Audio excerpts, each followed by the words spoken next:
Alrighty, recording in progress.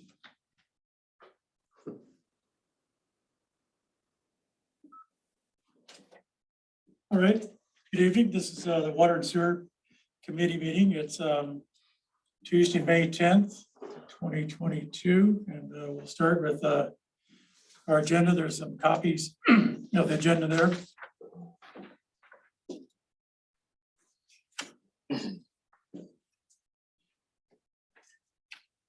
So the agenda is double-sided. I need a motion to accept the agenda. I'll make a motion to accept. Bill, second. I'll second. No, I'll get you some stuff. All, thank you.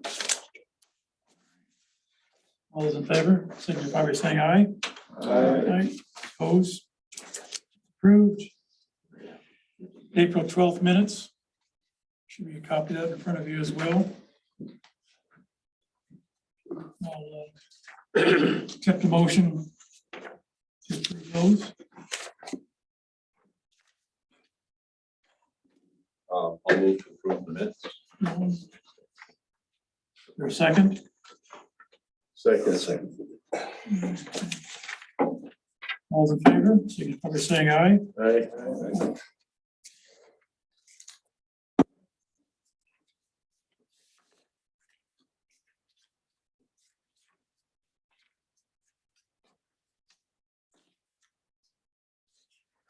Realized on the April 12th minutes, I didn't put who the attendees were, so I'm gonna make sure I get those. Okay. Joe, you wanna start with the updates? Start with a little bit of an update. We do have a bigger map of the whole treatment plant here. We use these at our weekly meeting. But the contractor continues to make some progress. The sludge storage tanks, they're still pouring walls, but the north one's close to complete, and we're making good progress on this. The southern tank sludge storage building is basically built up through the first floor elevation. The pre-treatment building is about halfway up to first floor elevation. They poured walls in there recently. The meter vault has been constructed. And then for the SBRs, there's a huge hole there and a lot of steel going down. And pours are starting, I think, tomorrow. So this is a big effort, a lot of concrete, a lot of steel, really deep, really big excavation that's happened there. So they are making pretty good progress. In addition to that, some of the sanitary sewer and the vaults are starting to go in. And so over the next couple of weeks, work's going to kind of continue here, as well as periodic pours at the tanks. And so contractor is making pretty good progress. Stops there every day, as well as Schumacher, and a lot of earth, putting a lot of concrete and steel on the ground. So things are going fairly well, and not a lot of surprises at this point. That said, starting to get some pricing back from the contractor. I wanted to give you an update as to where we're at with all of the change orders and the value adds that we've kind of been talking about. And so I did kind of provide a summary sheet of where we're at. To date, there's about 10 change order items of varying different values. Some of them are negative, some of them are positive. The first three we've kind of talked about already. Joe, are those? I don't know if I have that. I've got extra copies here. Just run over. I don't think you got one either.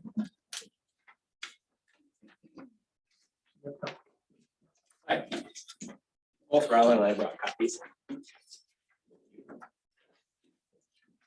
Yeah.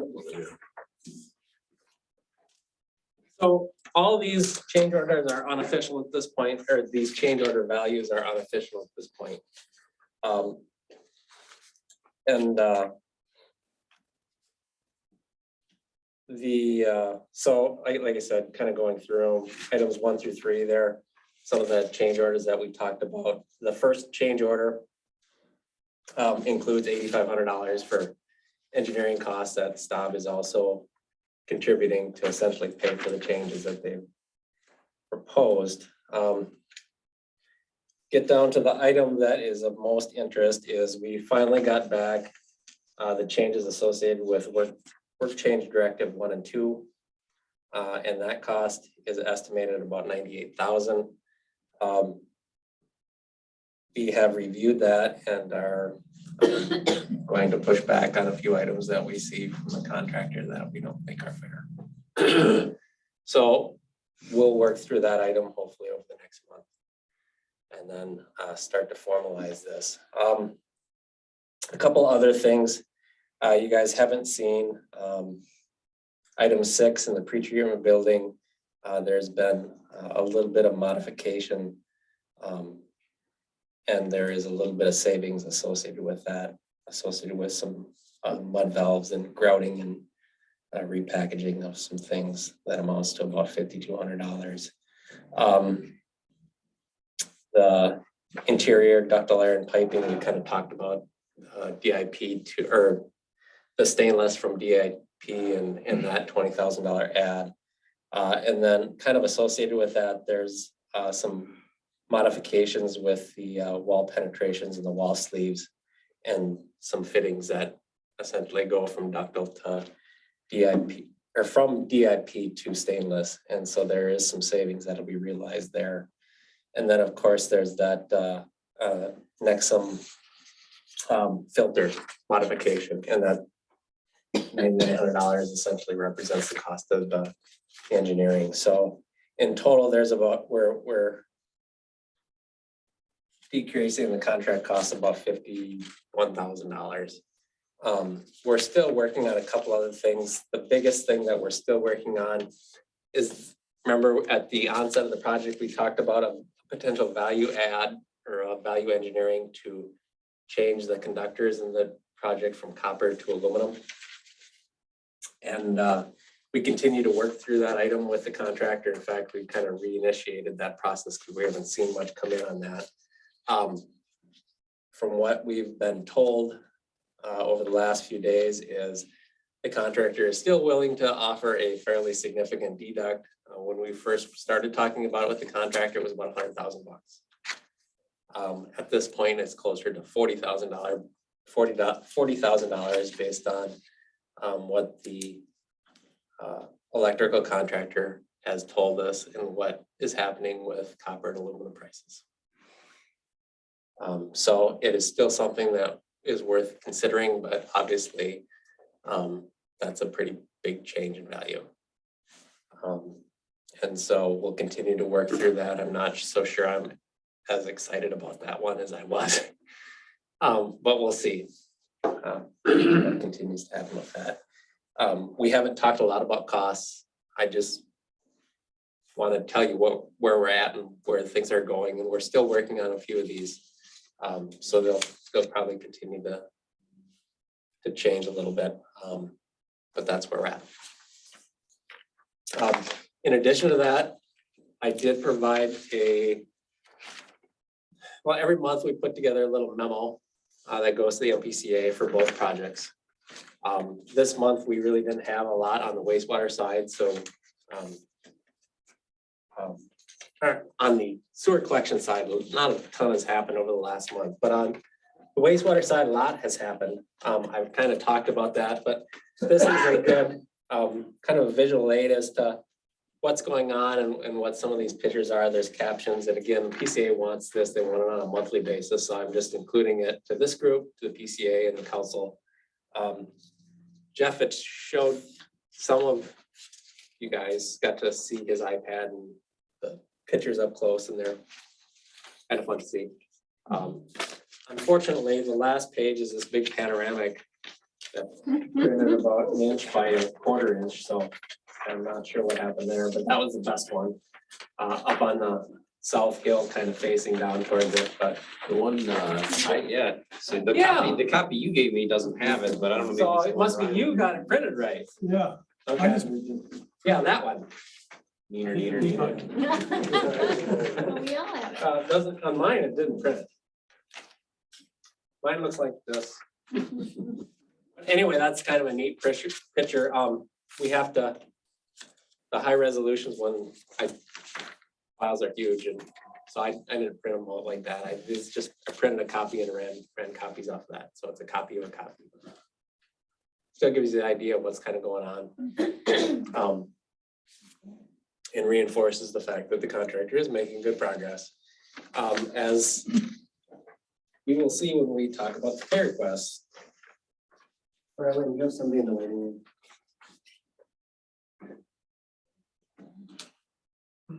grab the other mouse. Thanks.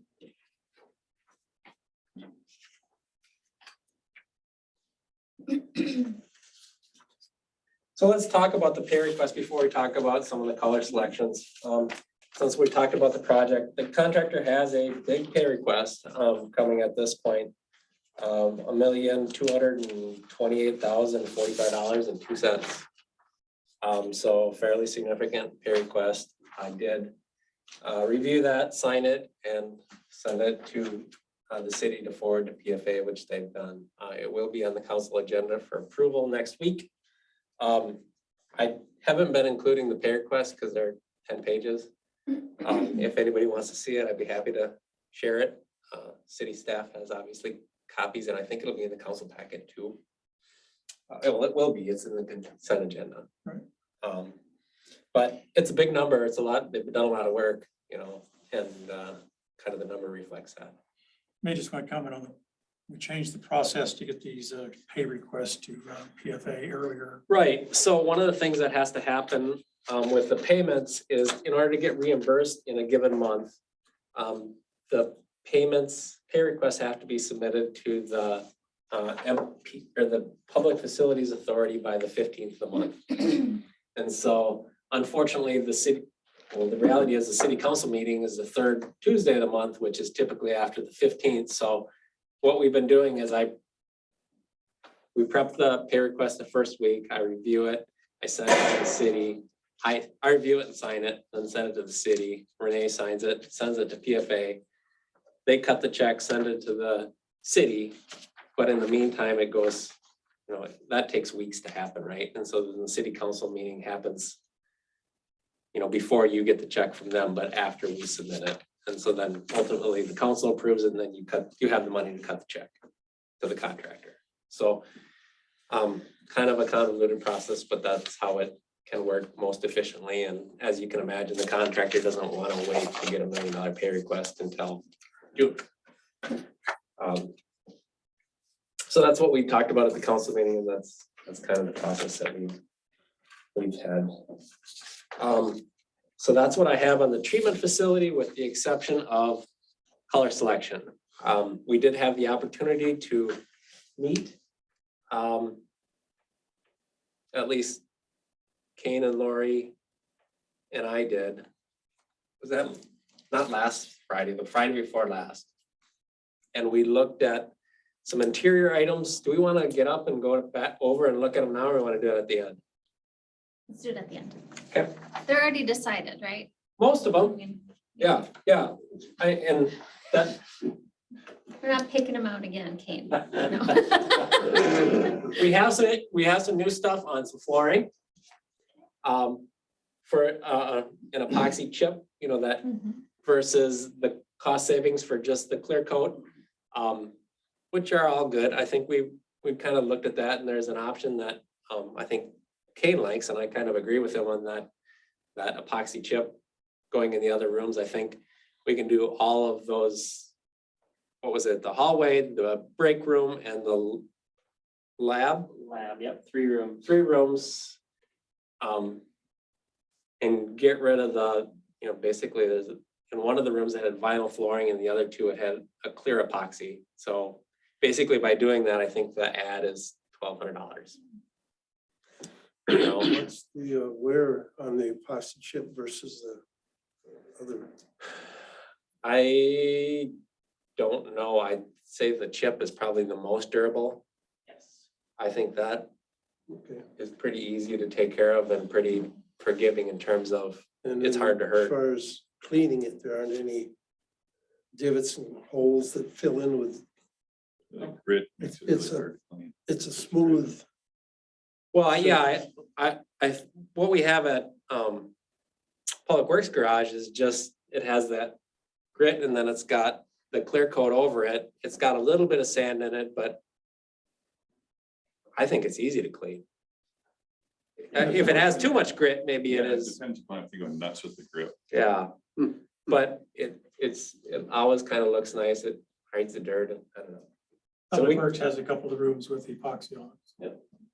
And the reason that we talked about changing it to one surface was for cleaning.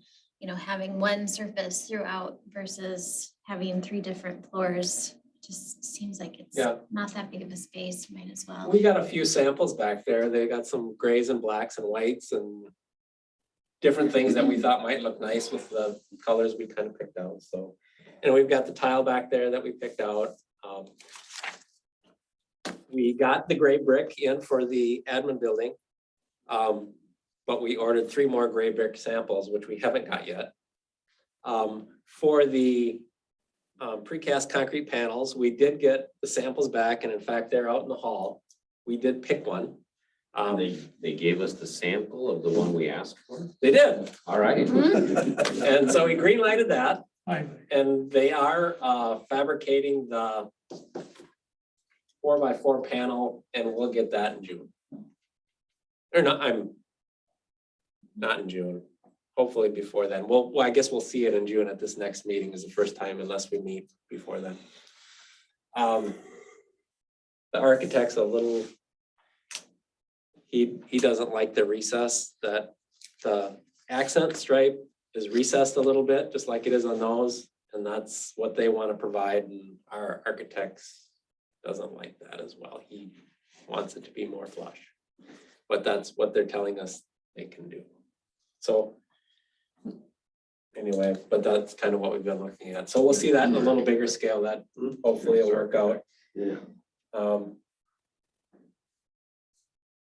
And then we kind of picked out some whites in terms of wall colors.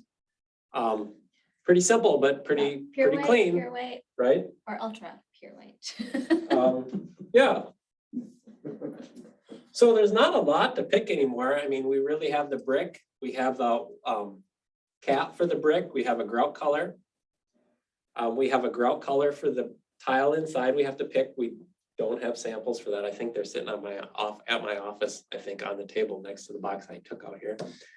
But we can pick that. And then we have the floor samples, and then I think we've got most of it. At least that's what I think.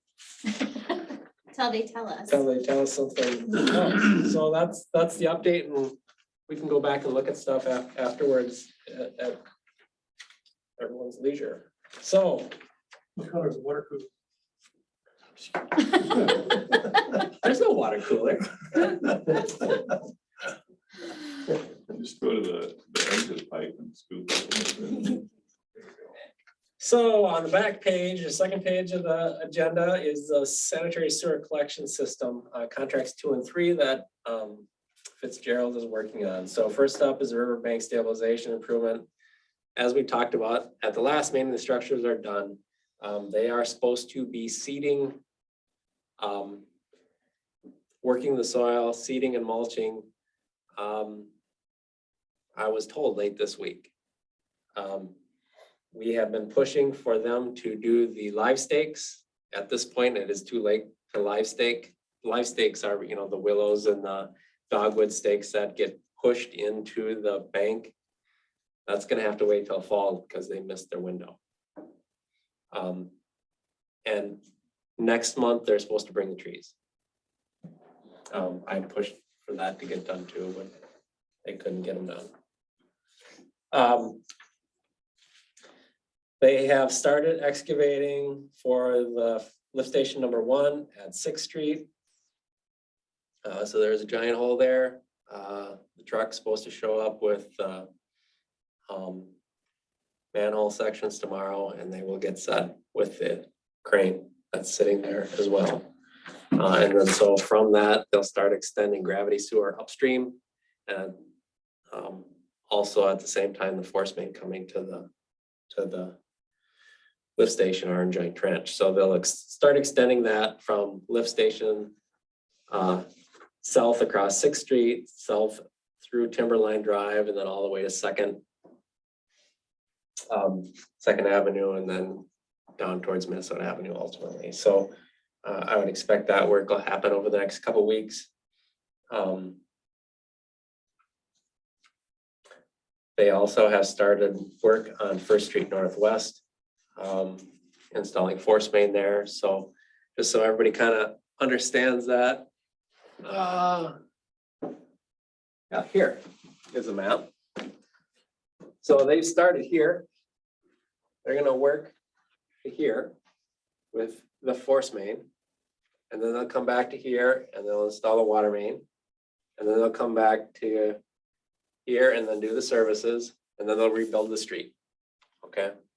In the meantime, as they work on this, they do have a temporary road that comes down here that, you know, you either go one way or the other, wherever they're working, you kind of go the opposite way to get out. But that's how they're gonna approach this, is they'll pick a segment from here to here and they'll do everything, all the utilities through construction of the aggregate base. They won't pave it until everything's ready to pave. Then they'll come here and they'll do this section. And then they'll come here and do this section. And then they'll come here and do this section. And then lastly, they'll do this section. And then they'll come in, they'll tolerance it all and pave it. And then they'll probably start with the pipe coming down. At the same time, this casing got installed underneath trunk higher 52. So there's a 20-inch steel casing that houses the future water main. And this water main is supposed to start. In fact, it was supposed to start last week, but they can't get the pipe. So that's back ordered. They said 2 weeks. So probably the week after next is when they'll start directional drilling that in, and then installing that on Fifth on the south side of 5th Street towards Hornhope Park. What kind of pipe is that? Is that? That's HDPE. It's Probably 14-inch. Yeah. 14-inch? Yeah. Well, outside diameter is 14-inch, inside is 12. So it's the high density So the polyethylene. same thing we've Same got thing. in, yeah, okay. Yep. So it should be good durable pipe. For the next 100 years.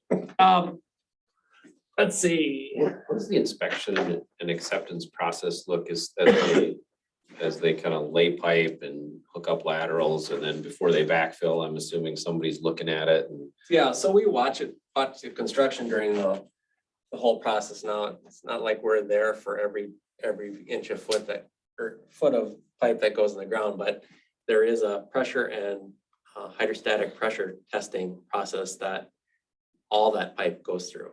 And then obviously gravity sanitary sewer gets televised and air tested. The force mains get pressure tested with water. And then we also man drill, run a man drill through sanitary sewer and all the normal stuff that we do for those types of facilities. Water main gets pressure tested, bacteria tested. What do they do to flush the water main? Well, it depends on where it is, but the water main typically gets flushed after it's pressure tested. And before it's bacteria tested. So, you just strategically pick hydrants and turn on and off valves and flush. So DIP, the low chlorine is they're going powdered chlorine, and on this stuff, do they put any powdered chlorine in? Or? No, we don't use powdered chlorine. Typically what we do is take tablets and just a food grade adhesive and stick them to the top of the pipe. Okay. And so that distributes the chlorine, and then it doesn't activate until it gets wet. Yeah, and then you have to flush it enough to get that out of there before it pass the health. But what do you do to get sediment out of there? And I think there's people on the waiting. I mean, so many times, Well, we flush. The city just went through a flushing program now, and so I think Kane just did that this last week. Yes, ma'am. Well, No, are you, culverts thing. Kane, are you flushing at a 10 foot per second rate for the mains or not? I couldn't tell you that. We're opening them up and they're Flush till they're clean. flushed till they're clean. I guess that's a good way to put it.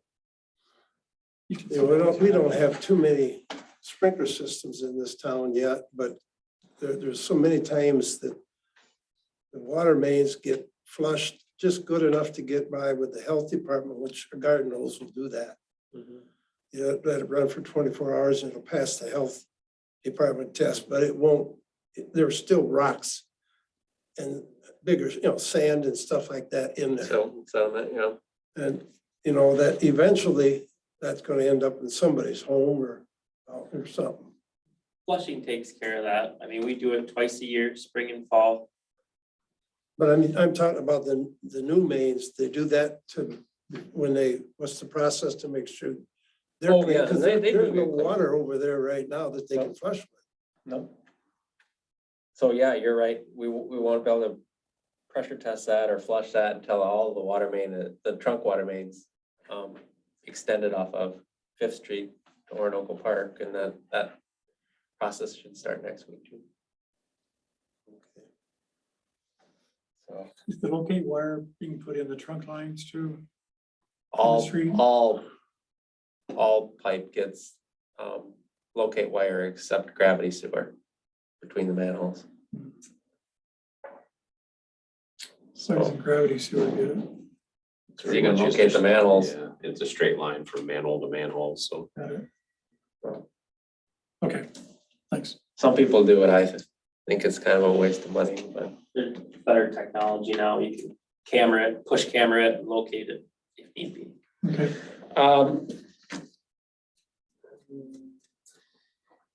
oh, and then there is a little bit of construction activity associated with lift station 4. That's the lift station at Cedar Woodlands.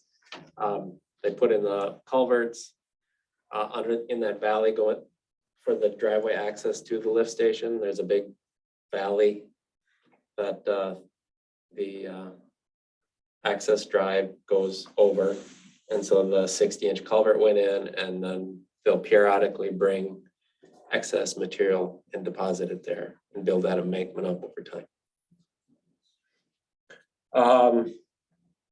Pay request for Fitzgerald. Do you have that number? 200 and some thousand. It's in our water and sewer agenda items for the council packet. Right. Number written. Number 3.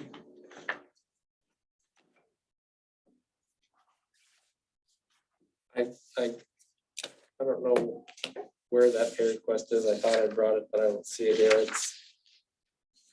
It's $220,000 or something. It's in the council packet and in the agenda. But predominantly, it's that casing pipe. That was $450 a foot at 200 feet. So it was a decent chunk of money, put that casing in. Is that the big black Big steel 40 feet 20-inch long or casing. whatever it is? Yeah, it was 190 feet long, something like that. It goes under both lanes of 52. 290. 290, yeah. $400 a foot. 400 and yeah, over $400 a foot. It's expensive.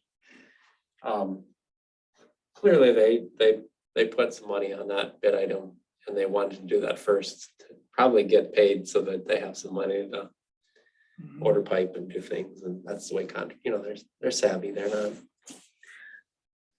They weren't born yesterday, and I guess more power to them. It's the way the things work. Discuss grinder station services. So this is an item that's kind of come up. Okay, so there are two areas that I want to talk about. So one is here.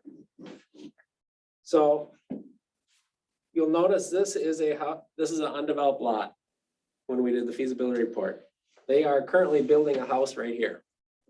So I'm going to take this service and I'm going to move it here, and I'm going to stub it to the property line.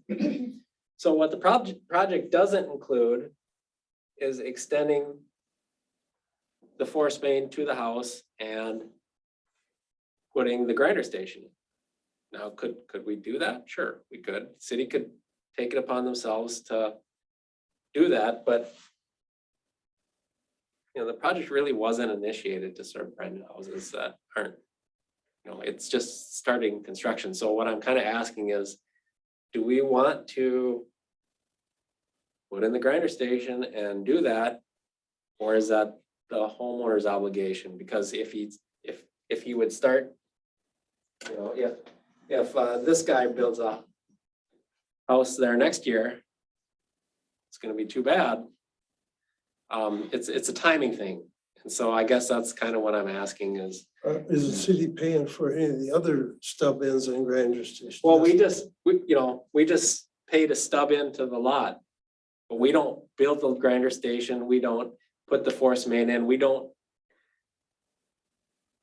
do what we do for an existing house. So this is kind of a house. It's not a new house. It's a brand new house. It's not even built yet. So this area is not one that is being served by the low pressure grinder systems? It's served by the grinder station system, but their plan just to get a stub, right? No, I mean, like the neighboring lots. Yeah, sure. All these get grinders. It's just this one isn't built on, but they started building on it. They're not gonna build a septic system for a year of service. Well, But they Right. could put a holding tank Right. or. he might be, I don't know what he's doing. He must have done something or he wouldn't get the permit. But I feel like if we start doing that, we're gonna get into situations Yeah, like we have in the past where we've not had people connect because I think we're putting grinder stations in all of those other lots that already have houses on them. Right, only. right. But there Because the state are money stubs paid. going into other lots that aren't developed. And I'm kind of saying, when do we draw the line? Because we put that grinder station and that's fine. It's gonna cost all of everybody. It's gonna cost the city $20,000. But And if that's what we want to do, that's what we want to do. But I guess I don't want to make that call. Setting a precedent too. It does set a precedent and, I could make the argument both ways, but the argument to not do it is, well, the state didn't give us money to serve brand new homes. Right. but State gave us money to serve existing homes with issues. Now he's getting a stub and he has the ability to plumb his house differently. He can put his own grinder station in. He can do all that in lieu of putting the septic system in. but don't we want people to connect to the system? Well, Yes. that requirement would still exist. He just have to build it himself. But we want to own and operate the bare minimum number of grinder stations. That's true. Good. That's in everybody else's best interest, right? From his perspective, he'd want, that person would want city to take that obligation on and spend the $20,000 and then own it and maintain it for the rest of your life, right? But So we drew the line. somewhere we drew the line, so that's a kind of a gray line is did we draw the line already? And is this what we're gonna do? Or- We drew the line when we submitted for the funding. But didn't we talk about this? We did. Somebody petitioned us, right, to add in after our plan? Well, no, These folks did.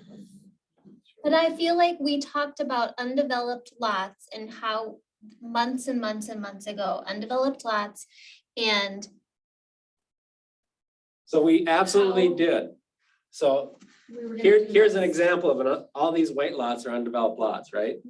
And so what happens is we extend a sewer and water service to the property line and then we walk away.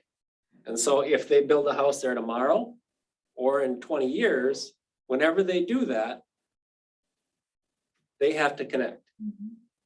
They have a year to connect, or really, I guess if they're building a house, they're not gonna get a CO unless they have sewer discharge. And they're within an area that sewer is available, so that's the requirement. So they pay for the grinder station, they pay for the pipe out to that connection. They still get assessed for the lateral sewer and all of everything else that goes in. It's just that, But in the assessment is a grinder station for all of those other houses. I mean, if you think of it, It is. So all of these people, including the white parcels, are getting assessed the same amount. The white parcels aren't getting a grinder station because there's nothing there to serve. yes, but if lot number one that I Yep. can, if that lot puts a house on it, well, while we're in this project, And they're doing it now. yep, and we put the grinder station in, we're still assessing them for the grinder station. While we assess them for the, I mean, we're assessing them for the project, which Yeah. in the But- neighborhood includes the grinder The- station, the right? We're money not we spend- assessing them for the cost of the grinder station because they weren't in the bid to begin with. Bonding Yeah. money. Yeah, so it's, and they weren't in the, technically they're not, But they are part of the project because. they are, because they get service. It's just that And we're assessing when the them. construction documents were bid, we didn't bid a grinder station there because there was nothing there, right? Well, now something's starting to happen there, and it's a pretty gray line is all I'm saying, and if I would go to push the PCA on it and the PFA, they'd probably say, not with our money, but if we just go do it, we can do it. I'll do whatever you guys want me to do. I'm just saying it's a gray line. I think it's like $10,000, right? I Oh, mean, it's 20 grand. For a grinder station. Yeah. Yeah. It's a whole bunch of pocket change. So, So that 20 grand goes on the project cost, and the project costs go up 20 grand. and I, for all intents and purposes, the city, those grinder stations are gonna be probably one of the most maintenance intensive, cost intensive, long-term parts of this project. And the only reason that we're owning them is because they're gonna be paid for with that state grant money. The next, anything we add to the project at this point is paid for out of city funds, right? I mean, we 100%. kind of discussed that with change It's orders kinda- Our grants are capped. It is what it is. and you're right, the assessments are, we blanketed those across to kind of subsidize the cost of those grinder stations among all residents. I don't know how long you'd want to continue to do that. The point And I think being, once the contract is signed, that's probably as good a stake in the ground as you can put on something. That might be the point being. gray is line. Because it requires a change order either way, so it's a contract change at this point. It does. But I know that I'm gonna have, there's gonna be a handful of people that say, I'm not signing the agreement. And so, Oh, we yeah, can make it work. We bid 84 grinder stations, and if 5 drop out and we add 2, then, we're whatever, but I think the best value, the best argument in my mind that we own and operate all those is because most of them serve residents where small lots, low income. And it was a good way to make this affordable for those folks. I would. and he my hasn't position invested would in a be- septic system at this point, which is different than the other homes. My position would be, at this point, it's on him, the property owner, him or her. I would agree too, I think. Design the contract, when it was signed, when we awarded the bids, was for not to put a grinder station in anything undeveloped. Curb stop, yes, that's part of the bonding bill, and they will get assessed. But, we could also probably do something with our contingency fund, but the contingency fund is spread out amongst the local share too. Yep. So if we decide to put a grinder station, then the city's paying for it versus everything else has been paid by the state. I think I remember our conversation about this, Joe, and I think we talked about adding in the grinder stations for those lots in the overall plan and saying, do you want to include these? There's no house there yet, but tentatively there would be. But right now, I can't own a grinder station that I Don't have a house don't have for a house for. Yeah. So I think that's if that rings any bells. I Yeah, think we that's talked what about what we talked about. I think I still fall back on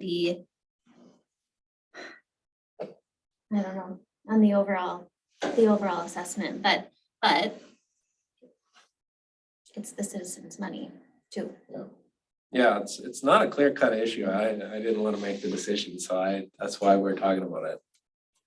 Well, council will have to make the decision overall. I mean, we could recommend it and the council say no, right? I mean, Well, and that, one way or the other, under one of the scenarios, property owner is not gonna be happy. Well, we must have something in our utility ordinance. Well, there's a Specify- requirement that they're gonna connect. They have to connect. It's just who's gonna pay for it. What, if I'm hearing you correctly, PFA would say we could not use their money for it, because this is after they've approved it. So if we That's- can't use that money, and that's a clear cut thing, then that's pretty crystal clear, we can't use that funding. If they will not let us use it, Well, and it's a little more gray than that. They're not gonna ask. But if I would ask the question, they would probably say no. Just for clarification, all undeveloped lots get curb service. Yes. Well, no, all undeveloped lots that are deemed developable.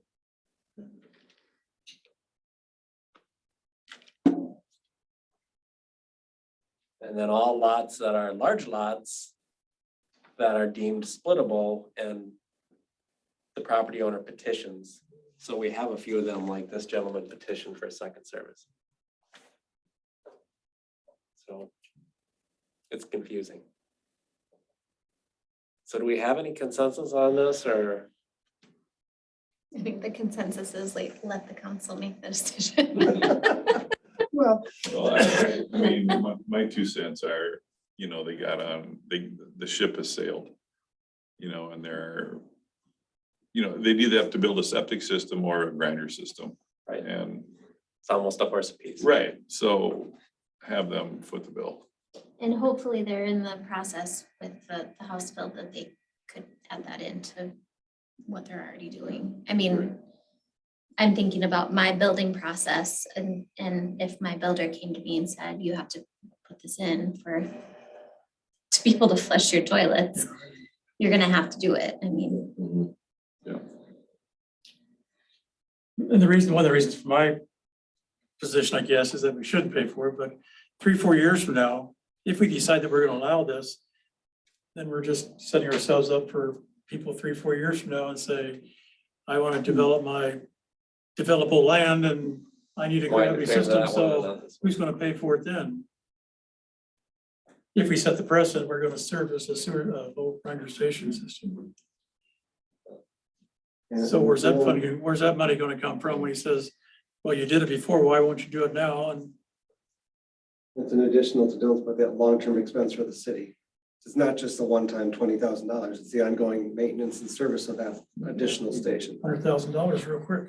So that's an expense to the city and residents that I don't think is fair. the city will have enough expense on it without adding 20,000 more, and the homeowner owns the property. I think it should be their responsibility, my own opinion. Okay. Because I'm not the homeowner. Yeah, no, I hear you. This ordinance says you can't put in your own individual septic system, which could be $15,000-$20,000, whatever. Versus paying for a system that they have to pay for a low force system, so they gotta connect one way or the other. And I think You can rent it's the unfortunate the satellite. timing, but that's, You can rent the satellite for a long time for I'm $20,000. gonna throw another thing in if they get that home done during the year of 2022, and they want to occupy it, there's no septic tank, and what are they gonna do? I don't know what they're gonna do. I didn't even know the house was getting built until the guys told me in the field that there's a house getting up there. How are we gonna serve it? So Yeah, there are holding tanks. I think there's another holding tank house in town where they literally get pumped like every 3 Well, weeks. Lori over across the street, she gets hers pumped Yeah, constantly. yeah. I mean, monthly or whatever it takes, but that's gonna be their only option because they're gonna have to hook. Right. And they can't put it's not feasible to put in even a $15,000 septic tank and drain field for 1 year. I think we might want to encourage them to, aside from saying, no, sorry, we'd rather not pay for it. Show them what the city is going to invest in, because it's a quality system, and see if, say, hey, we'd recommend you install this, just as kind of some guidance. Otherwise, Well, I think we have to do that. we have to do that. The 'cause you don't ordinance even want- says that. They you don't have want- to put if in the- what meets city standard. they do, okay, all right. Otherwise, Well, we three have all different- kinds of trouble. 3 or 5 different vendors providing grinder Mhm. station. Right, Yeah, right. Which is fine, as long as the city doesn't own and operate it. Different parts and everything else. But that brings up the next question. If they build a house and then they put in a grinder station, we say you gotta use the XYZ brand. Now, will the city own and operate that, maintain that pump? no, But we're doing it for the lot next door. because of the way the funding works. It was all a money, and the rules, that are the strings that are tied to the money. Well, I guess if that's the case, then you better say, no, it's your expense, you pay for it. Because, I mean, city's not benefiting anything from it, only expense. Okay. Well, do we want to take any action or want to talk about the next one? Where they're both the same. So the next one is really this parcel here. And this parcel is kind of a unique parcel. It's got a main living unit and then it's got kind of a guest house. And so the project is designed to have the guest house gravity flow to the septic that's in front of the existing house. So where the septic tank is, we put in a grinder station and then both units get pumped out, but there is a potential that, you could kind of plan for eventualities. Well, maybe that lot will get split. And if it gets split, well, both units, the guest house as well as the main house, should have separate sewer and water services, and they should be assessed for 2 ERUs, not one. Well, they're not really probably using it as a full ERU. It's a small dwelling unit, and so I don't know, I just kind of looking at it out there, scratching my Does that head. have a guest house now? Yeah, Because that's R1, so that goes against the code. well, You can't have 2 separate dwelling structures per our city code. well, but it's probably grandfathered in. It's probably been there It's for been there already. many years. I don't know. All I know is I was looking at it, scratching We've my had head. people who tried to add that on an R1 and it's been denied because it goes against the code. And it should be. Split the lot and build a new house if that's what you want to do. But they have that option, but it's a pretty small. So what's your question? Yeah, what do we? So what the question is should we have 2 different services, one for each? And then how should we assess them? Is it 1 ERU? Is it 1.6 ERU? Is it 2 ERU? Well, how did we assess them in the beginning for the project? 1 Then ERU. we shouldn't change it. Well, I mean, if we're, Yeah, It's an R1 unit, you should only have 1 service. and if they ever split, you install a second water meter and service, and you meter them separately, you bill them separately. They can still discharge into the same grinder station. It's not gonna hurt anything. If they did do a lot split, would you put another stub in or would you tap off? technically, if there's a lot split, they should have their own services, Separate period. service. You don't want services For flowing through. water, I could see that, but for this sewer, if that grinder station can handle 2 units, Well, it's their residential grinder stations, and so this is like a unit and a half. Yeah, but I mean, if you've got a house that's got 2 bedrooms in it and the next house has 6 bedrooms, one single grinder station is gonna serve each resident, right? Even though you got twice as many people living in the big house as the little house. Well, if you have an 8-bedroom equivalent house, you would maybe look at a different size grinder station. Depending on, depends on, you know, there's a lot of variables on it, how much flow is there, so. But for this, I mean, for this property, I don't know why we would go back and do anything different. It's kind of the same thing as this lot being built. I mean, we planned it, we got the funding. I don't think we should go in and add or change anything at this point. Well, it's just, you know, did I do it right to begin with? You can argue both ways, and so it's really it's a fairness issue. We just try to do what's right. The only glitch that I can see is that you have a curb stop at the street, so you don't have to go on their property to shut the water off if they refuse to pay their bill. Right.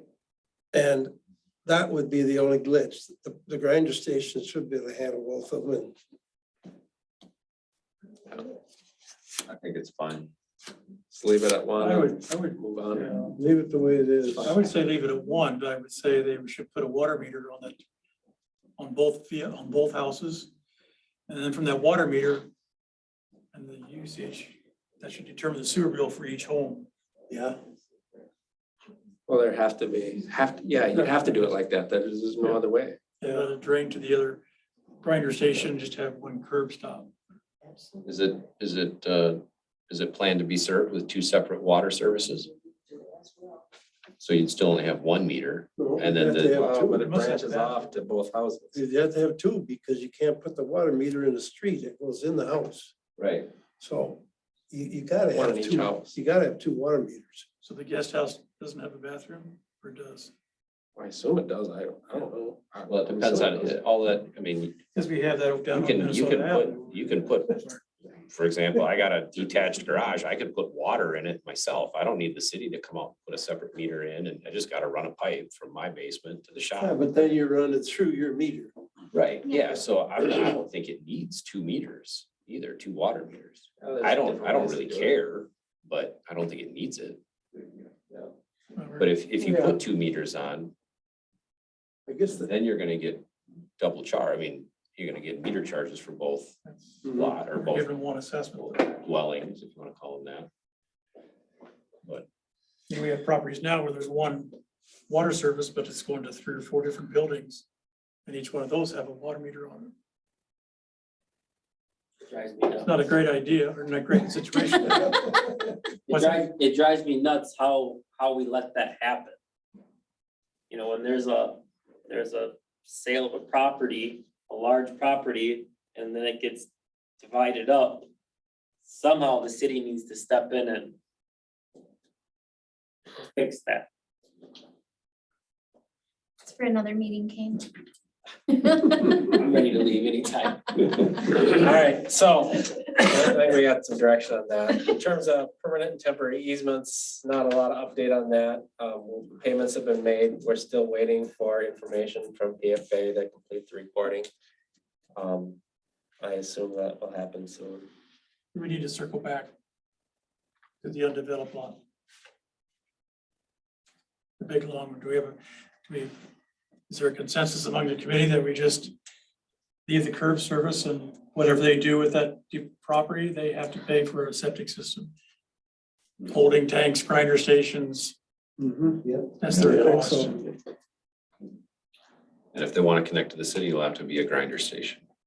I mean, so eventually, the eventual plan is. to be a Provide grinder guidance station. on Yeah. suggested equipment. They'll have to pay for the grinder station Yeah. equal to the city's specs. Okay, thanks. Resident update, we just sent a update last Friday. I think everybody on the committee is on. Did you all get the update by email? there's copies on the table back there if anybody wants one, but I've developed a pretty decent email list and hopefully it grows by a good number of people, but at least it's 150 people. Oh, the signage for the PFA sign, there is a requirement that we basically erect a sign talking about how the project was funded as a requirement of the legacy funds that we got through the point source implementation grant. Molly was gonna provide an updated quote. I did get an email, Kane and I got an email from her earlier this morning. She wasn't working because of migraine headaches, so she thought she could get something to this afternoon, but I didn't get anything, Kane didn't either, so. Basically, they're saying it's the same kind of material, but we did ask for a quote for 1, 2, and 3 signs, and I'm kind of waiting for that now, so. Groundbreaking event. We wanted to have a groundbreaking event after the session was done and after Senator Senjum gets kind of through with some of his retirement activities and be available to be here. So I'm kind of making a tentative date of May 26th, which is the Thursday after the close on the 20th, the legislative session quits on the 22nd. There's 20-some senators retiring, and so they're having their speeches on the 23rd. So that's kind of a tentative date, and I'll check with Kwong to see if he's available. Also was going to invite Sheila Craig, who helped us start out in 2015. Water and Sewer Committee, previous council members, mayors, this committee, of course. So that's kind of, I guess we haven't decided exactly where we'll have it, if it's at the treatment plant or which is kind of the most. That's the most focused activity. Is there a meeting coming up with Stop, your construction meeting, or sometime shortly? We just had one this last week, so it'll be a little bit. We meet with them on site, kind of informally on a weekly basis, but nothing. So I think we're meeting with them formally the first Tuesday of the month, which will be Nothing after the scheduled meeting. now. Yeah. But just tell me and I can coordinate it with Jason. So the 26th is the day.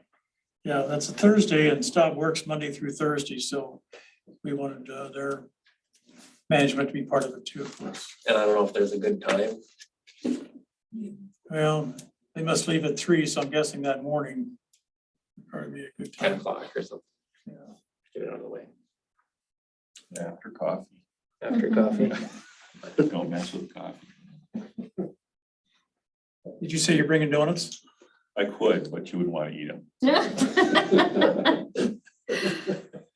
We did have a public open house today. In fact, just got over at 6 o'clock. The contractor was here with 2 or 3 other people, and we had a fairly modestly attended meeting. We had a few folks in, which was great.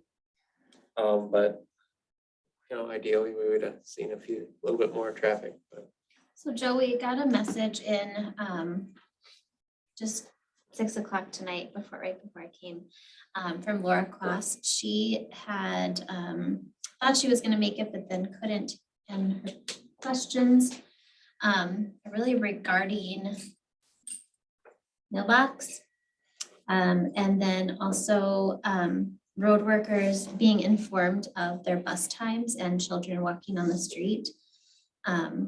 So her message says that they were notified that our mail would be moving today to a mailbox at the top of the street. It's not secure. She sent a picture, I'll show you. And she's worried that we will not get mail in a timely fashion. Will packages in UPS/FedEx still be delivered to our homes? ? In addition, none of the road workers have been informed of our bus times, and when our children are walking the street. Yesterday, I had to stop heavy equipment to tell them that the kids would be walking down the hill from the bus. Please notify us if there are any major changes like this. And her picture of the mailboxes.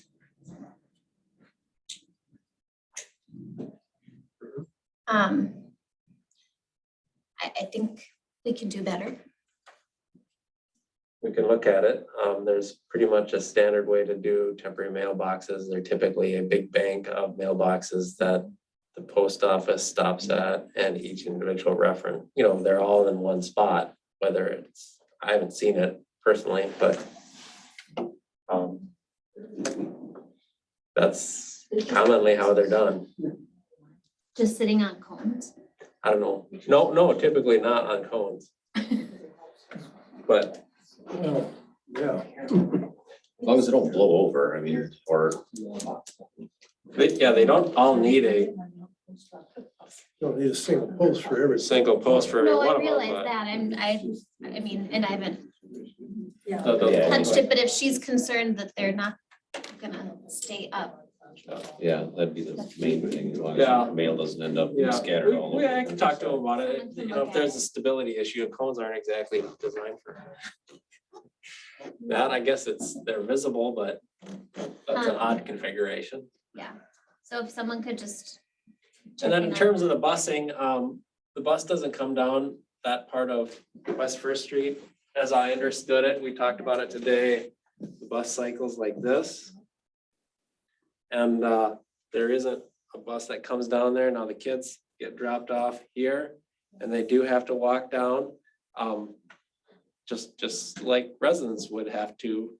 I think her concern is to make sure that the workers know that these are the times that they need to be paying attention to. Okay.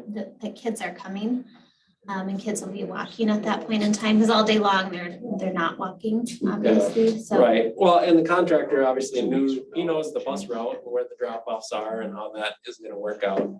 And so we're not anticipating moving to this phase until school's out. So in terms of the bus routes, we don't expect to impact them. In terms of, just vigilance or being aware of the kids, that, that's gonna change as we get into summer, and they'll have to be more vigilant, but, obviously they're in the mornings and evenings this time of year, they have to. Did you have like actual like safety concern that somebody was doing something that I was think dangerous, or she- just to make sure that? I think They know. she said yesterday I had to stop heavy equipment to tell them that the kids would be walking down the hill from the bus. So I think she's concerned for safety. So if you could talk to the, Superintendent and I had a discussion tonight about, talk to them about Yes. watching for kids, talk to Yeah. them about, times that the kids will be walking. And then her other question was concerned about packages with FedEx and UPS. that's gonna be an issue. They deliver during the daytime when the contractor is working, and they won't be able to get through during the daytime. In certain locations, that's a reality. Well, they could still take that alternate road, come in. Well, they can, but they just won't be able to drive to the specific house, if they Yeah, wanna walk a block, then they could deliver it. I don't know if UPS is willing to do that. My guess is they are not. So that will be a problem. I mean, the homeowner wants to leave at 10 o'clock in the morning, there's gotta be a route for them to follow. Well, if they wanna leave, the contractor is to provide access to the house from 7 PM to 7 AM. And so if you wanna leave at 8 o'clock and the contractor is working on the street in front of your house, you better have your car out by 6:59, or you're gonna risk not getting out. Now, their process moves pretty slow and they will try to accommodate people. But, as they're trenching down the road and they've got, 100 yards of dirt moved, and then somebody opens their garage door and says, well, I want to leave. Can you fill it? That just it can't happen. So we run around or run into this on reconstructs a lot, but people will be inconvenienced, and they need to kind of use some common sense and pay attention and look at the notices and understand that I've got to kind of do my part to That'll also apply to emergency services, right?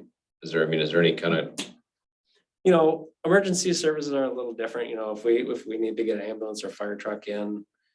well, they might need to get there faster than you can, like you Right. said, put that 100 feet of dirt back in the hole, right? Right, but you typically can get them around it, you know, you can get them around an excavation, whereas you can't necessarily, wouldn't want to necessarily do that for, The project supervisor did say that he would, if there was an emergency situation, because it came up in our open houses this afternoon.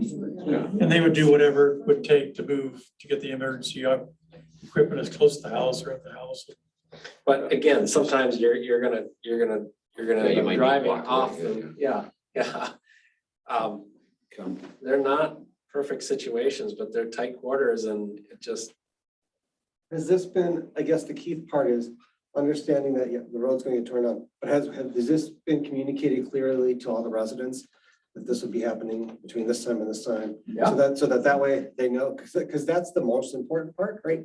Is that they're aware of the situation so they can respond appropriately. yeah, it's been in the notices and in the FAQs. But I mean, was there anything like door to door dropped out, or was it just? Yeah, I just don't think people read. Yeah, because I wouldn't read it. I mean, I'm just I being think- honest. I don't half the time get my mail, so. So I guess, yeah, it's kind of nice if maybe as we do the rest of this, if we do any like door flyers and things like they do, if they're gonna come and, you know, tear up your front yard or something, you know, you get somebody who comes to your door and knocks and says, hey, by the way, here's how it's going. So that way, at least this way, it gives the homeowners a chance to fully know, and we don't rely on them to go read something. I mean, how do they know that they have 7 AM to 7 PM? Like, how were they noticed on that? So 7 AM to 7 No, PM. where? In the notice, in the written notice that we email out and put on Facebook and send to people. But look, I guess like for this specific neighborhood, that's obvious, this is our first go around with this.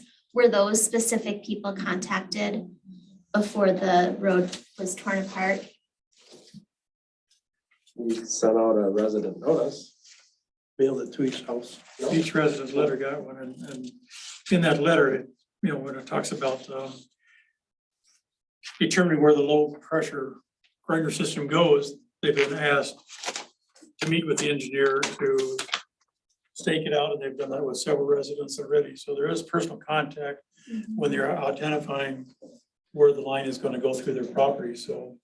that's a different low pressure grinder install on your property is different than the street in front of your neighborhood being tore up though. No, In terms- well, that's in true, terms but it's of- just that personal contact from the engineering group that's going out. So they have gotten residential letters. Or residents have received that letter explaining. So this is the information that was sent out. So here's the notice that went out last week. You guys all got it by email. It was in the packet today. It says, item 1, beginning the week of May 9th. Sewer and water construction, or sewer and water installation will start on the west end of the First Street. Construction access for resident adjacent to utility installation will not be maintained during working hours. Please plan to move your vehicles away from construction activities. The contractor will maintain access to all driveways without a secondary access from 7 AM or 7 PM to 7 AM Monday through Saturday and all day Sunday, unless precluded by certain construction activities due to weathering conditions. Says the same thing in construction FAQ. Yep. You know, I not that, you know, if you want people to walk door to door and hand out these, we can do that. We can maybe hire an intern or something if you want to pay for that. That's not common. It takes a lot of time to do that, especially when you're considering that these need to go out on a bi-weekly basis. And there's hundreds of them that go out.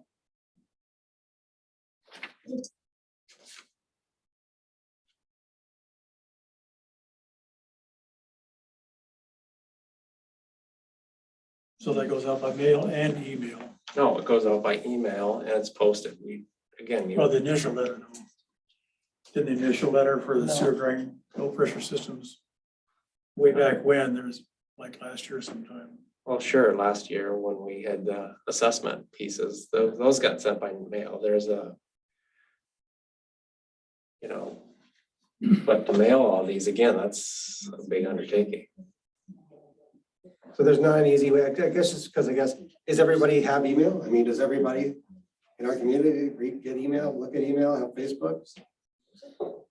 I'm sure not everybody. So that's my point is, I guess, if we're only gonna be tearing up small segments at a time, and you're looking at a dozen homes, is it hard for them, the contractor, to be able to say, hey, this week, June 1st to June 9th, I'm doing this, your block? Is that, I guess I don't know the expense to do that. Because you knock on the door and they could be gone. They could be working third shift or first shift or whatever, right? Yeah, you can't put them in people's mailbox. You have to put them in yours. Yeah. I was just wondering if there's an easy way to do it that would be not costly, but yet give it another alternative communication. Because if they don't have email, that's the people I would just. You won't have access. to It's your gonna, driveway. yeah, you may not during construction activity. Good question. Access to your property is gonna be impacted. Well, I don't know, it's hard, right? I mean, and honestly, you send people door to door, hang something on their doorknob, they still might throw it in the garbage. And then, People have or take the time to read it. long driveways, dogs and fences. yeah, yeah. So what about the flyer in the mailbox? You can't do that? That is No. against the law. Can't put it in that box. You must pay the postage and let the post office. We could put what I've done before is we put a resident notice mailbox on the bank of mailboxes and put 50 of them in there. How The other how part did you is, notify them? This is how you notified them about the mailboxes too? Yeah. Okay. I mean, like, no, yeah, the other, it is, that's how it's a lot of words to say, hey, we're gonna block your driveway. It's it's almost like It's at hard to the understand. beginning, the way Yeah. that it's written, because you're saying that you're gonna have access 7 PM to 7 AM Monday through Saturday and on Sunday, but you don't say you may not have access at all other times, or you need to have your car out of your driveway every day by 7 AM. Yeah, so I think that's the, to me, it's hard to read, but maybe we could do something like, a sign in neighborhoods so that this is happening, especially when you're, adding a road or, doing a temporary access, or you're gonna have this like, something at the beginning of the Check your street. email, you're gonna be impacted this week. Check Your email. street will be impacted. I like the notice at the mailbox. Because you could make a reusable sign that you just change the dates and you could have the general information I there. don't think you'd want to put dates on it. I mean, they didn't even, tearing up the streets that we tore up. We didn't even know about it until what, 2 days ahead of time or something, right? I mean, it was kind of a last minute. They got the reclaimer down. Notice 5-6 days before the reclaimer happened, and that really doesn't affect anybody. Access. Either way, I was saying, construction dates shift, right? So you start putting them on a piece of paper and all of a sudden construction runs late and people are like, you said I'd have my driveway back by May 15th and you're still digging. So I wouldn't put dates on it. I'd make it almost as generic as possible in plain speak that says, expect delays, expect inconveniences, expect your Packages not to world be to kind of be delivered. wrecked. And if you have questions, If it's raining, Yeah. you're gonna have to run to your car because it's not gonna be in your garage, yeah, you know? expect restricted access during daytime working hours. Expect muddy children coming home. Yeah. I think that's the main thing, is just make it more concise, more generic, and just expect problems. I think would be a good way to shorten it up. I think the way the contract is written, the way they're gonna be there. You can't I have. think the expectation from the contractor is that if they're digging in front of their day, before they leave at the end of the day, they cover the ditch up. So you do have access to the driveway. Well, yeah, I mean, sure, but I mean, right now, That's the if way- I come home at 5 o'clock in the afternoon and I live on one of these affected properties, I might not be able to get in my property gotta- until 7 o'clock at night. Block- And that's Or block okay, away, right? yeah. And it's a cost of doing business.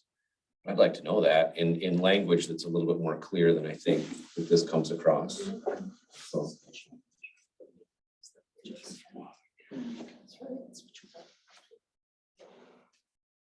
I like the mailbox Well, idea. we could do a city Facebook note. We do let them know on the Facebook here, I think, what areas are gonna be working at, and we can add the bold words, expect delays, you know. Put up a generic mailbox in each bank. Then that'd be legal because it's not a per se mailbox, it's just The an information box. information box. Right? I'll take care of it. I'll get a mailbox. I'll put it up there. Put whatever we want in there. How's that sound? I love it. Snickers too. Here's some Butterfingers for seed. It's not like we're tearing up that whole area. I mean, it's gonna be a section by section, so they can use that same blank and the same post office boxes on that plank between the barrels and. I'm losing sleep just thinking about it.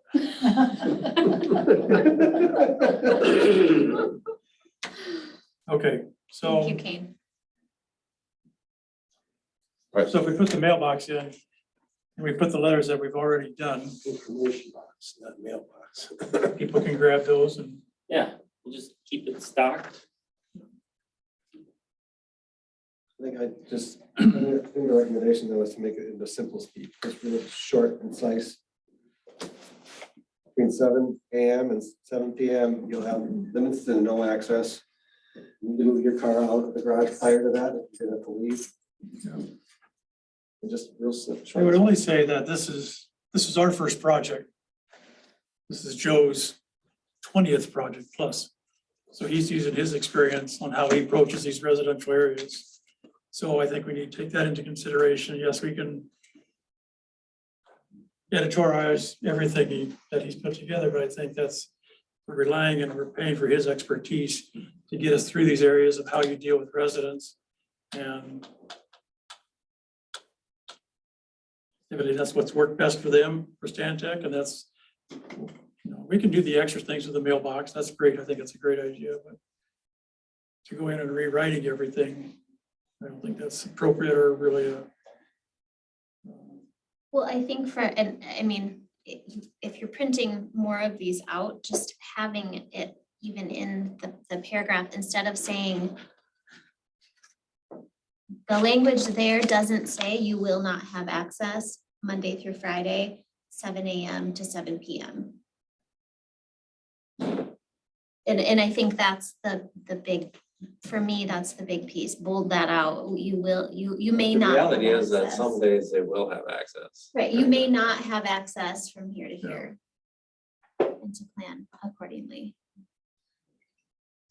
Yeah, the worst, it'll be one day when it's the worst. And It'll be more than one day, but yeah, it's really weather dependent on what activities, construction. So when they open the ground, whatever driveways they've got blocked, when they go home at night, that's covered back up. But yeah, so Yeah, just that's- for example, I'll read it here, just so that construction access for residents adjacent to utility installation will not be maintained during working hours. Please plan to move vehicles away from construction activities. To me, that doesn't say, don't park in your garage. I mean, I'm not saying it's wrong, Joe, it's absolutely right, but when I read it, that's not what I'm thinking. I can rewrite it. I'll just rewrite it. It's not a big deal. And then the contractor will maintain access to all driveways without secondary access from 7 PM to 7 AM. I had to read it like 3 times to really let it sink in. And I think the takeaway can be much more concise, that expect limited or restricted access to your property from 7 AM to 7 PM. Expect to get a temporary mailbox during construction or reconstruction of your streets. Expect FedEx and UPS delivery issues. A pretty simple 5 bullet points might go a long way.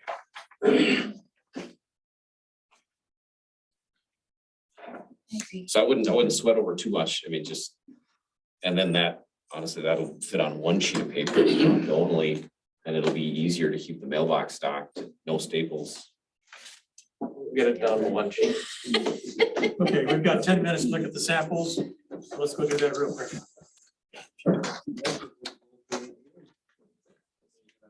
You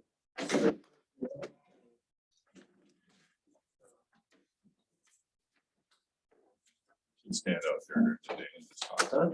You should stand out there. Like the Walmart reader? 4:30 to 6. Talking to folks. Before you leave. Then we'll leave till I need to see that. After the meeting. Oh, here. There's Here cabins. we go. Oh, you're in there. Yeah. You got the cedar place. Yeah. Cedar siding, okay. We like your food, so mention all. And then this is for the future. Yeah,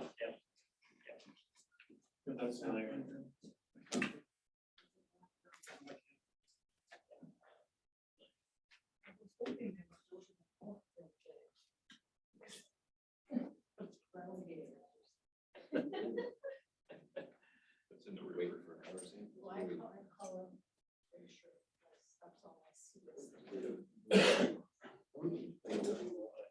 yeah, so I think they must have got past replacement pipe today. They did. I was on site earlier and they were just in front of your, just before your driveway. Right, yeah, and my driveway never gets smoothed out, so I'm always bitching about that. They did get the manhole. Well, they did. Yes. Pipe is here, the end of the pipe. Yep, they'll run a whole new pipe through that whole thing. And then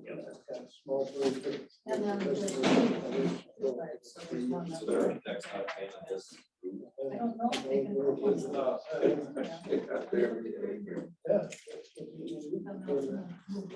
Once I get past my golden water. Your services, yeah. So it's kind of 3 poles. Right now they're on their first pole. Doing the sewer line, get down to here, then they're gonna come back. They're gonna do water line, they come on the other side of the street. Yeah. Then they're gonna come back with the actual services.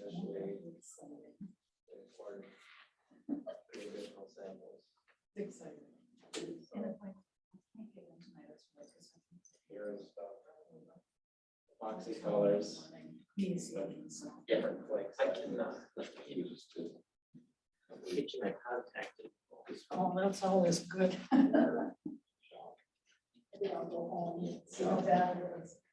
So, It's not smooth, so you can always give me a call on my cell phone. it's not this rough, And, and it's smoother because it's got a top. Let's do that. Once the pipe's in the ground, they backfill it, I think your driveway would be nice and fine. But if you're on the other side of that, then it's backhoes, but on the back side, if you look down towards the neighbors, towards cabins. Brian. You look down there, that looks fairly level. It's dry.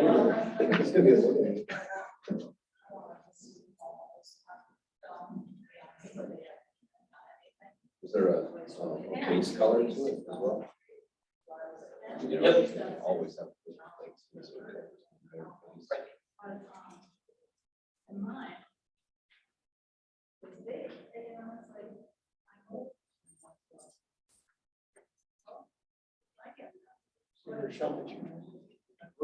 Yeah. Yep. Same stuff. Yeah, sure. Same deal. Only different, so like when they were moving some more heavy equipment, drill presses, presses and things, they gouged it a little bit, but it hides it very well.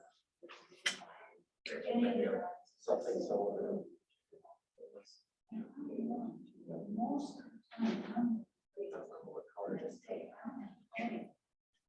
So why did you pick that? Why did you pick it? I guess the guys like the way it was. Somebody else. You know, our shop floor was making things concrete, it's all patchwork and different boards. And just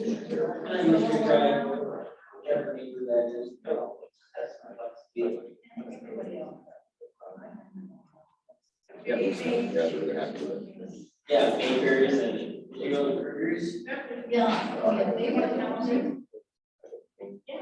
It's like how it's. There you go. My picture, no. It's not, oh, you're different. I thought it was. Guys, you know.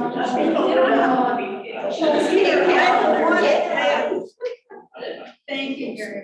You're welcome. But places where we got like really, I would say high gloss, but really smooth concrete. It's it's hard to say because you don't come in with snow on your knees right now, but it's as good or better than sealed concrete. It does have some tack to it. So, Yeah. That's a cost of. Yeah, what's the cost increase, like $1,100? Yeah, 1,500. Was it? There's 1,500 in that, the break room, the hallway, and the large lab office room would be all the same flooring. So when you refinish it, do they say you just put another coat of clear on it or what? I don't think that's yet to be you considered. grind it. I think so. Yeah, because you want to do bottom. But I mean, you're talking, there's not a ton of foot traffic. Will Yeah. last a very long time.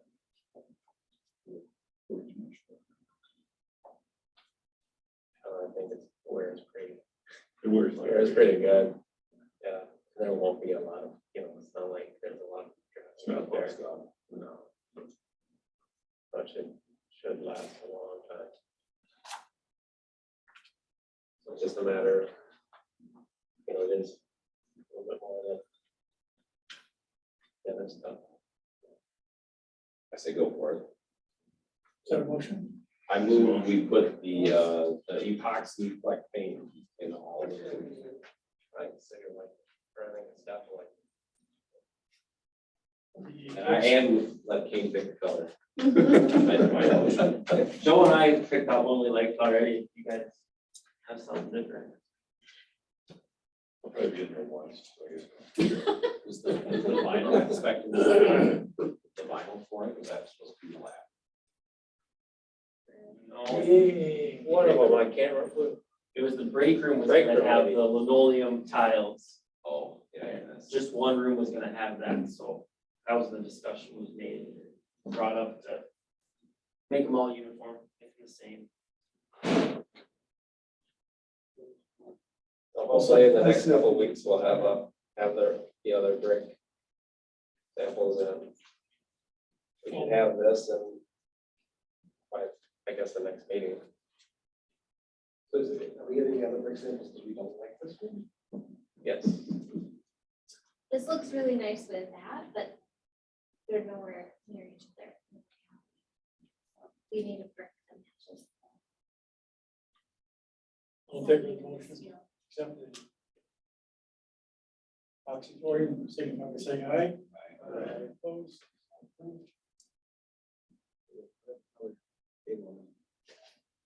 Yeah, so it's an epoxy flooring with the flakes and then you had a epoxy flooring before.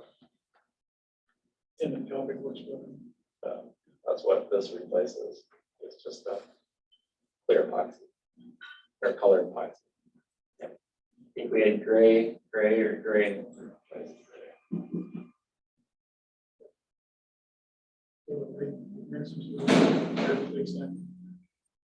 Well, I just will wait until the bricks period, the big sample is kind of.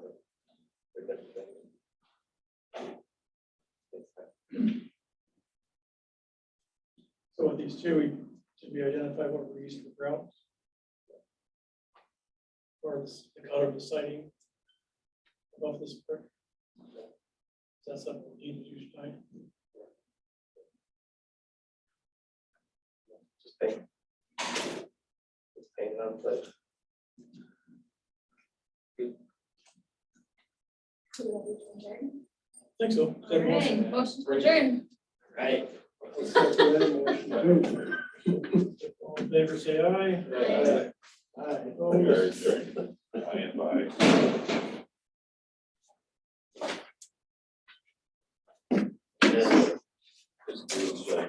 Yeah. Yeah, you candidate today for that. You're getting a manhole, Larry. You're getting a manhole. Yeah. We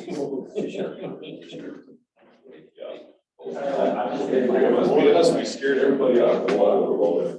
So house is sold like 3 times.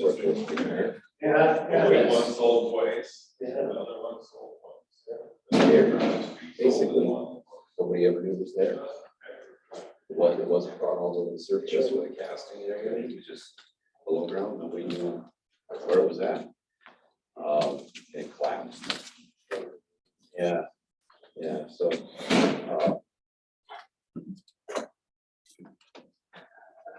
I don't know how stuff like that happens, but.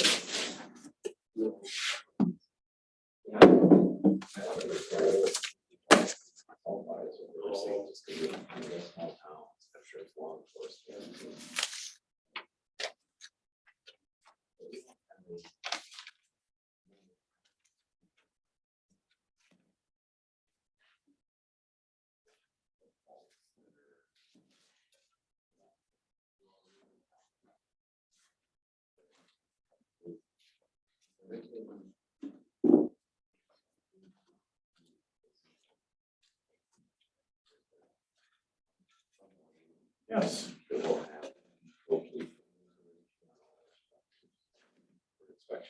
Meeting we had, Oh, minutes, good. David Sang wrote him up. Do you want him to type him up, or do you think he can read it, make sense of his? Oh, I can type it up. Okay. I just need a copy of the yellow financial report. Yeah. How about if I give it to you, or you want to put the numbers in? Like the air release manholes that run out in the street. If you want him in there, or I can add him after I read it too.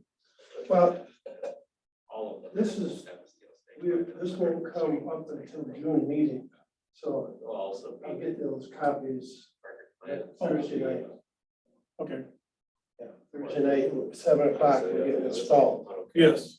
Okay, So I'll get you the info, the yellow sheet, and then the or give me the yellow sheet, I'll put it yeah, with the my. yellow sheet, and then the copy of my,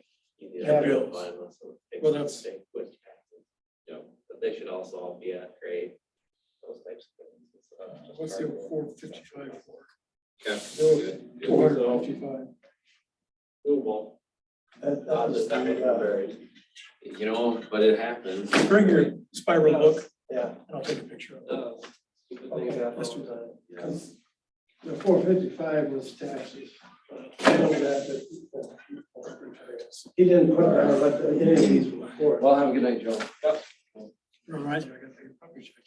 See you, gentlemen. You gotta get Thanks, it done Dylan. before, you got 5 days to get it Yeah, done. that goes real fast.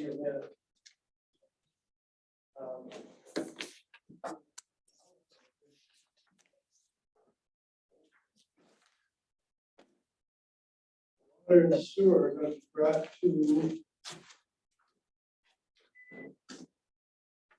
that property line right in here somewhere.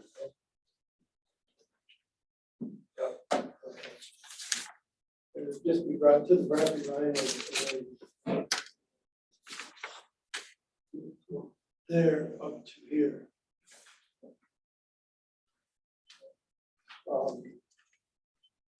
That'll be done on put it this way. This will be in and completed maybe this fall, but wastewater treatment facility won't be online until fall 23. So then summer of 24, I can worry about getting out of that. And there'll be a, hopefully, what? Year and a half. Yeah, I can't remember what we